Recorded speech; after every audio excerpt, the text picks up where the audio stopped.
जाइए, जिस घर में प्रतिदिन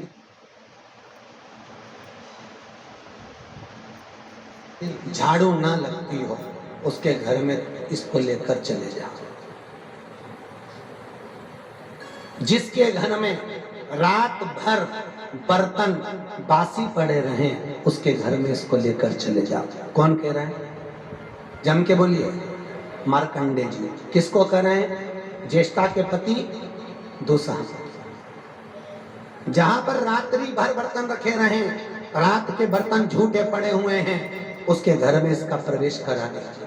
तीसरा, जिसके घर में शाम के समय झगड़ा हो रहा हो और रोज प्रतिदिन लड़ रहे हो उसके घर में तुम प्रवेश कर जाओ। वहां रहिए, वहां जहां पर पति और पत्नी का दिन रात क्लेश मचा रहता हो वहां पर बोलते जाओ, इस दरिद्रता को लेकर चले जाए। रूसा मुनि प्रवेश कर जाए। जाइए महाराज, मैं कहां ढूंढूं, किस जगह? और सुनो, मार्कंडे जी ने और स्थान दिए।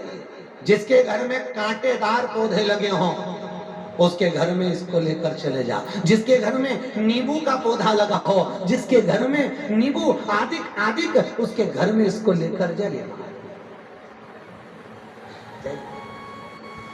जिसके घर में बड़ का पेड़ हो, पीपल का पेड़ हो, जिसके घर में इमली का वृक्ष हो महाराज, जिसके घर में कटहल का पेड़ हो उसके घर में इसको उसके तने में ले जाकर छोड़ दीजिए। ओके महाराज। और सुन लीजिए महाराज, मार्कंडे बाबा कह रहे हैं, सुन लीजिए दोसाहा जी, और सुनिए। जो नारी अपवित्र रहती हो, सुबह से उठकर बिना नहाए बिना मुंह धोए अग्नि को प्रकट करके चाय की भगोनी धर देती हो उसके घर में इसको ले जाओ। समझ जाना जीजियों और यो मंगरूल नाथ वाली, अच्छे से सुन लो विष्णु पुराण। और सुनिए, जहां पर नारी प्रतिदिन झगड़ा कर कर तबेले जैसा मुंह कर कर 24 घंटे रहती हो, गुस्से के मुख में इसको वहां ले जाकर छोड़ दो। और कहा, जो नारी दोपहर के समय पर शाम के समय तक सोती मिले उसके घर में छोड़ दो। किसको? अरे बोलते जाओ, किसको छोड़ना है? ज्येष्ठा को, दरिद्रता को, उसके घर में छोड़ दो। और कहा, जो नारी अपने पति के विपरीत रहती हो, पति बोले आलू की सब्जी बना और ये बनाए बैंगन की, पति के चल इधर चले कथा में और ये के चलो मॉल में, पति के चलो सत्संग में, ये के चलो फिल्म में, जो विपरीत है उसी किया इसको छोड़। महाराज, जिस नारी का मन सत्संग में ना लगता हो, केवल मायके और घूमने में लगता हो, उसके घर में इसको छोड़ दो। अच्छे से लिख लो री जीजियो, अच्छे से लिख लो। किस किस जगह पर लक्ष्मी जी की बड़ी बहन है? कौन? ज्येष्ठा। ज्येष्ठा मतलब दरिद्रता। किस किस जगह पर है? दोसाहा मुनि ने कहा, प्रभु अब वो तो वहां खड़ी, कौन? जिसको सुनाना है, जिसको बताना है दरिद्रता को कि तू कहां रहेगी, वो वहां खड़ी है। और ऋषि मार्कंडे यहाँ, दोसाहा मुनि यहाँ। दोसाहा मुनि अगर सुन भी रहे हैं तो क्या वो मानेगी? कौन? वही जगदम्बा, वो ज्येष्ठा, क्योंकि ये तो पति के विपरीत रहने वाली, तो ये क्या मानेगी? थक गई ज्येष्ठा और थक कर पीपल के वृक्ष के नीचे दोसाहा मुनि उसको छोड़कर आए थे। उसी पीपल के नीचे वो ज्येष्ठा बैठी थी। इतने में लक्ष्मी नारायण जी से बोली, प्रभु मेरी बड़ी बहन बड़ी दुखी है, आज रो रही है, उसके पास कुछ खाने का नहीं है, अपन चले उसे मिलाते। बहन तो बहन है, भले ये दरिद्रता है, भले क्लेश करने वाली, भले क्लेश मचाने वाली, भले कुछ भी बोलने वाली हो, पर अपना तो फर्ज है ना कि अपन अच्छा करे। लक्ष्मी नारायण को लेकर आई और नारायण ने कहा, ज्येष्ठा ले हम तुम्हारे लिए पकवान बनाकर लेकर आए हैं, ये लड्डू लेकर आए हैं। ज्येष्ठा ने लड्डू को उठाकर फेंक दिया। क्यों? लक्ष्मी को क्या प्रिय है? मीठा। ज्येष्ठा को क्या प्रिय है? तीखा और खट्टा। क्या प्रिय है? तीखा और खट्टा। आज भी गुजरात का नियम है, संतों के लिए, महात्माओं के लिए, मेहमानों के लिए कोई खट्टी सामग्री भी बनती है तो इसमें शक्कर मिलाई जाएगी। कोई खट्टा भी बना है तो उसमें भी शक्कर मिलाई। आज भी हिंदू धर्म की रीति है, ये घर में मिठाई को रखा जाता है और खट्टा और तीखे को बाहर रखा जाता है। आज भी नियम है। शक्कर कहाँ है? रसोई घर के अंदर। नींबू और मिर्ची कहाँ है? दुकान के दरवाजे पर। नींबू मिर्ची कहाँ पर है? अरे बोलो, घर के दरवाजे पर, दुकान के दरवाजे पर, घर के बाहर खट्टा और मिर्ची को, तीखे को बाहर पटका जाता है। क्यों? क्योंकि उसमें दरिद्रता का निवास है और मिठाई में, अरे बोलते जाओ, लक्ष्मी का निवास। उसमें लक्ष्मी। कहां पटका उस नींबू मिर्ची को? बाहर। कहां टांगा उसको? बाहर। क्यों? दरिद्रता बाहर होना चाहिए और मिठाई फ्रिज के अंदर। लक्ष्मी कहां? तिजोरी के वो बाहर। लक्ष्मी जैसे ही मिठाई दी वैसे ही दरिद्रता ने उठाकर वो फेंक दिया। ज्येष्ठा ने उठाकर फेंका। अब ज्येष्ठा ने उठाकर फेंका तो लक्ष्मी को फिर बहन तो बहन है, करुणा आ गई। जीजी क्या कर रही है तू? इतने में ज्येष्ठा ने कहा, सहानुभूति दिखाने के लिए आ गई, जिससे मैं शादी करने वाली थी उस नारायण ने तुझसे शादी करी है। नारायण मन में सोचे, अच्छा हुआ ऐसी नहीं मिली, मिल जाती तो आफत हो जाती। अच्छा, ये भी कर्म से मिलती है। कौन? हे जगदम्बा। और देवता भी कर्म से मिलते, भैरव ये भी कर्म से मिलते। अच्छा, एक कथा सुनी होगी ना, जब 26 एकादशी पूरी होती है तो 26 एकादशी के विराम पर एक कथा सुनाई जाती है, शायद आप लोगों ने सुनी होगी। जब 26 एकादशी पूर्ण होती है तो कर्माश्य भाष्य सुनाया जाता है, मार्कंडे बाबा। क्या सुनाया जाता है? कर्माश्य भाष्य। उसको सुनाते हैं। उसको आपने कभी सुना होगा 26 एकादशी पूर्ण होने पर कि एक ब्राह्मण एक राजा के घर पर पंडिताई का काम करता था, पूजन करता था, मंदिर में भगवान की भक्ति का धारण करता था। कर्मश्य भाष्य।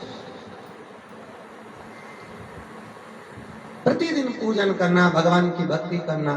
राजा का एक लड़का था, उस लड़के की शादी हो गई थी, घर में बहू आ गई थी। बहू आ गई।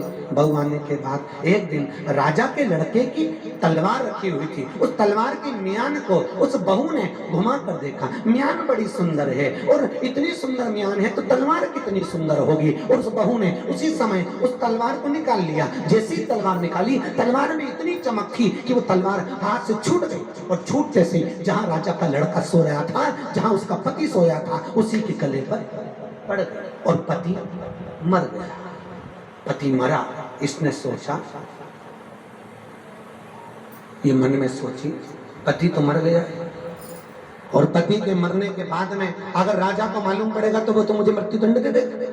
एक काम करती हूँ, मेरे ऊपर इल्जाम ना आए, इसको मैं ले जाकर तुलसी के क्यारे के पीछे डाल देती हूँ। और बगीचे में जब तुलसी का क्यारा था, उस क्यारे के पीछे उसने अपने पति के पांव पकड़कर खींचकर ले जाकर तुलसी के क्यारे के पीछे उसको पटक दिया।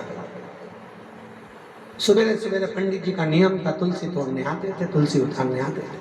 आज जैसी तुलसी उतारने आए, इतनी देर में तुलसी को उतारते समय इसने चिल्ला चिल्ला कर आवाज लगाई, अरे मेरे पति को मार दिया, अरे मेरे पति को मार दिया, अरे मेरे पति को मार दिया। सारे नगर के लोग इकट्ठे हो गए, राजा भी आ गया और पंडित जी को बंदी बना लिया। और बंदी बनाया, राजा ने अपने लड़के का अंतिम संस्कार तो कर दिया, पर 10 दिन बाद उस पंडित को खड़ा कर कर राजा के मन में आया, मैं इस पंडित को लेकर आया था, पर ये पंडित कभी झूठ नहीं बोला, कभी छल नहीं करा, इस पंडित ने कभी बेईमानी नहीं करी, इस पंडित ने कभी कपट नहीं करा, इस पंडित ने कभी एक अपशब्द नहीं बोला, तो इस पंडित ने ऐसा काम नहीं कर सकता। ये पंडित पर मेरी बहू झूठा इल्जाम लगा रही है। पर राजा को लगा कि सारे सबूत पंडित के खिलाफ में, सारे सबूत इसी के पक्ष में जा रहे, तो इसको सजा तो बोलिए तो देना तो। और तभी राजा ने सिंहासन पर बैठकर हुक्म दे दिया, इसने मेरे बेटे का गला काटा है, इसका हाथ काट दिया जाए। और पंडित का हाथ कट गया। पंडित अब रुका नहीं, मंदिर में चला गया और पंडित सीधे अपने गुरु जी के पास में गया, गुरुदेव मैंने कौन सा ऐसा कर्म करा था जो आज मेरा हाथ कटा है गुरुदेव? मैंने कौन सा कर्म करा गुरुजी जो मेरा हाथ कटा? मैंने कभी बेकार कर्म नहीं करा, मैं कभी झूठ नहीं बोला, असत्य नहीं बोला, छल नहीं करा, बेईमानी नहीं करा, प्रपंच नहीं करा, मैंने जिंदगी में कभी कोई गलत काम नहीं करा गुरुदेव, फिर मेरा हाथ क्यों कटा? गुरुजी बोले, मैं किसी का कर्म भाष्य नहीं कर सकता, मैं किसी के कर्म को बखान नहीं सकता। एक काम कर, मेरे गुरुजी मणिकर्णिका में काशी में रहते हैं, तू जाकर उनसे मिल। ये गुरुजी के पास में गया, गुरुजी तो थे नहीं, गुरुजी के यहाँ दरवाजा बजाया तो गुरुजी की धर्म पत्नी निकल कर बाहर आ गई। धर्म पत्नी आई तो इसने पूछ लिया, गुरुजी हैं? धर्म पत्नी चिल्लाकर बोली, कहीं रो रहा होगा तेरा गुरु, कहीं जाके मर रहा होगा, कहीं शमशान में पड़ा होगा तेरा गुरु, आग लग जाएगा गुरु में, तेर में। आ गया पूछने, गुरुजी हैं? निकल यहां से बाहर, शाम को आएगा मिल लेना।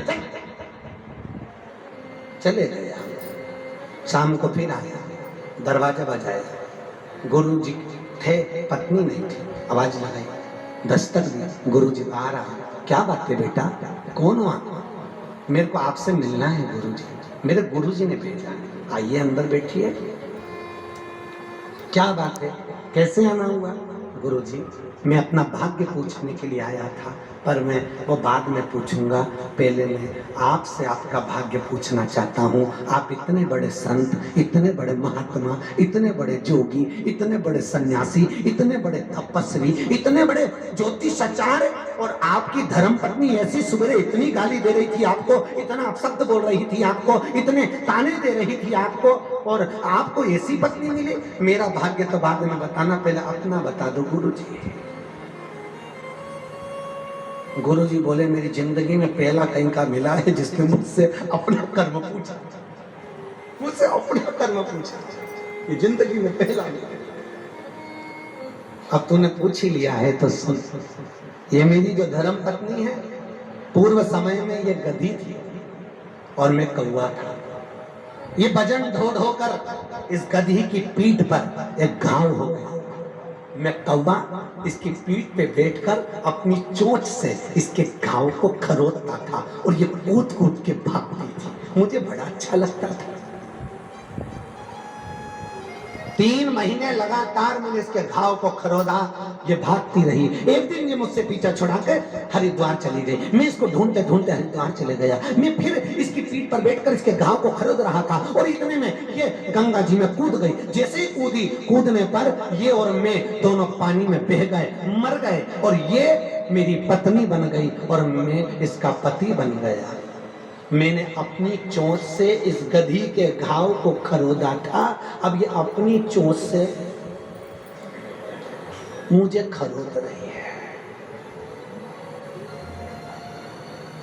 तो जिसको ऐसी मिली हो रे भेरू, ओ भैया समझ लेना, पूर्व का कर्म है, भोग का।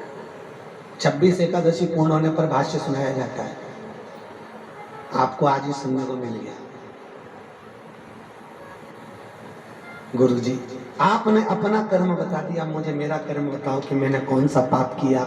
मैं कभी झूठ नहीं बोला, मैंने कभी असत्य नहीं बोला, मैंने कभी छल नहीं करा, मैंने कभी बेईमानी नहीं करी, मैंने कभी प्रपंच नहीं करा, फिर मेरा हाथ क्यों कटा? गुरुजी ने कहा पूर्व समय में तू एक संत था, और संत तूने अपनी जिंदगी में एक संकल्प लिया था कि झूठ नहीं बोलेगा, सत्य बोलेगा, और तू एक वन में बैठकर तप कर रहा था। एक कसाई गाय को काटने जा रहा था, गाय कसाई के हाथ से छूट गई, भाग गई, और वो कसाई तेरे पास आकर पूछ लिया तूने कहीं गाय देखी है, और तूने गाय को देखा था, सत्य बोलने का नियम लिया था, तो तूने इशारे से कह दिया कि गाय वहां गई है।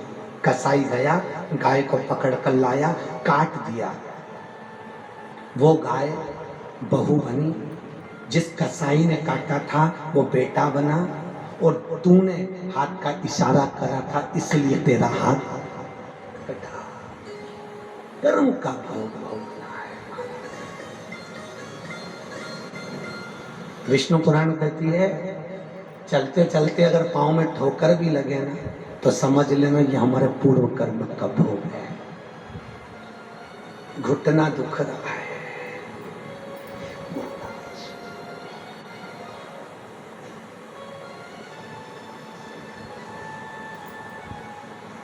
हमारे